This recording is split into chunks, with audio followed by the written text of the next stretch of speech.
Hello दोस्तों, अस्सलाम वालेकुम। जुगनू न्यूज़ नेटवर्क में खुश आमदीद। दोस्तों, पाकिस्तान टी20 टीम के कप्तान शाहीन शाह अफरीदी ने क़यादत मिलने के बाद पाकिस्तान क्रिकेट बोर्ड (पीसीबी) और शायकीन क्रिकेट का शुक्रिया अदा किया। एक्स ट्विटर पर पोस्ट शेयर करते हुए शाहीन शाह अफरीदी ने लिखा कि पाकिस्तान टी20 टीम की क़यादत मेरे लिए बाइस फ़ख्र है।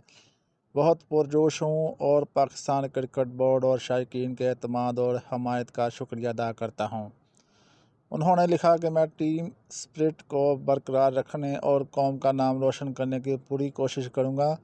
हमारी कामयाबी इत्तेहाद, एतमाद और अथक मेहनत में है। शाहीन शाह अफरीदी ने अपने ट्वीट में मज़ीद लिखा कि हम सिर्फ एक टीम नहीं बल्कि हम एक फैमिली की तरह हैं। हम सब मिलकर एक साथ आगे बढ़ेंगे। वादिया रहे कि गुज़श्ता रोज़ पाकिस्तान क्रिकेट बोर्ड (पीसीबी) ने शान मसूद को टेस्ट टीम का कप्तान और शाहीन शाह अफरीदी को टी20 टीम का कप्तान मुकर्रर किया है। पीसीबी की जानिब से दोनों फॉर्मेट के नए कप्तानों का ऐलान सोशल मीडिया पर किया गया। दोस्तों, इसके साथ ही वीडियो का एंड हुआ। वीडियो अच्छी लगी हो तो लाइक और चैनल को सब्सक्राइब लाजमी करें ताकि मज़ीद आने वाली वीडियो आपको बर वक्त मौसूल होती रहे। शुक्रिया। अल्लाह हाफिज़।